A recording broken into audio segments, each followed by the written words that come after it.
ဂျပန်မှာနွေရာသီကအရမ်းပူတဲ့အပူဒဏ်ကိုသတိထားပါ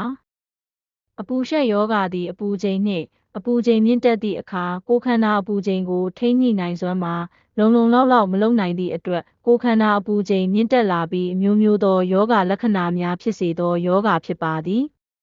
နောက်ပြီးချွေးထွက်ခြင်းကြောင့်ခန္ဓာကိုယ်မှရေနှင့်အာယွန်းခေါ်လျှက်စစ်ဓာတ်စားပမာဏစသည့်ဟန်ချက်ညီမှုပြိုကွဲသွားလျင်ရေဓာတ်ကုန်ခန်းခြင်းများအတူဖြစ်ပေါ်လာပါမည်အိမ်ထဲမှာငြိမ်နေလဲအခန်းအပူချိန်နှင့်အပူချိန်မြင့်မားမှုဖြစ်ပေါ်သည့်အတွက်အပူရှက်ယောဂဖြစ်လာသည့်ကိစ္စများရှိသည်ဟုအစီရင်လာခဲ့ပါသည်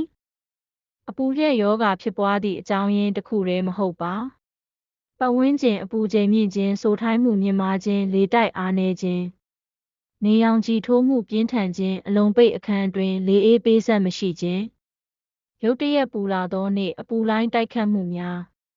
ခန္ဓာကိုယ်တက်ကြီးရွယ်အိုများနှုတ်ဆိုကလေးများအဝလွန်ခြင်းနာတာရှည်ယောဂစီးကျိုယောဂနှလုံးယောဂစိတ်ယောဂစသည်အာဟာရချို့တဲ့မှုရေဓာတ်ကုန်ခန်းခြင်းဝမ်းလျှောယောဂတုပ်ကွေးစသည်ကိုယ်ခန္ဓာမကျန်းမာခြင်းအရက်နာကြခြင်းအိတ်ချိန်မလုံလောက်ခြင်း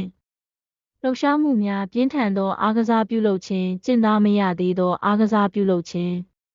အချိန်ကြာမြင့်စွာအပြင်ဘက်အလုပ်လုပ်ခြင်းရေဓာတ်ဖြည့်တင်းမှုလုပ်ရန်ခက်ခဲခြင်း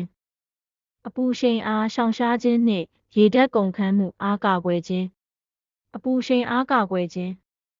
အခန်းပူချိန်28ဒီဂရီမကျော်စေရန်အေးယားကွန်းနှင့်ပန်ကာကိုအသုံးပြုကြရအောင်အပြင်ထွက်သည့်အခါအေးမြသောအဝတ်အစားဖြင့်နေအပူကာကွယ်မှုများလုပ်ကြရအောင်အလွန်အကျူးမလုပ်ဘဲတင့်ရောက်ပတ်စွာအနားယူကြရအောင်အပူရှိန်မှာခန္ဓာကိုယ်အသားကျအောင်လုပ်ကြရအောင်ရေဓာတ်ကုန်ခန်းမှုအားကာကွယ်ခြင်းလေချောင်းချောက်၍ရေငတ်မနေရင်တောင်ရေကိုမကြာခဏတောက်ပါအာဟာရမျှတစွာအစားကောင်းသေချာလေးစားကြရအောင်အပူရှက်ယောဂအမျိုးအစားနှင့်ကာကွယ်ရေးနည်းလမ်းများအေးမြသောနေရာနေအရိပ်သို့ပြောင်းရွှေ့ပြီးအဝတ်အစားများဖြေလျှော့ကာငြိမ်သက်စွာအနားယူပါအေးယားကုန်းဖွင့်ခြင်းပန်ကာနှင့်ရက်တောင်တို့ဖြင့်လေရအောင်လုပ်ကာခန္ဓာကိုယ်အားအေးခံပါချိုင်းအောက်နှင့်ပေါင်ရင်းစသည်တို့အားအေးခံလျင်အကျိုးသက်ရောက်မှုရှိပါသည်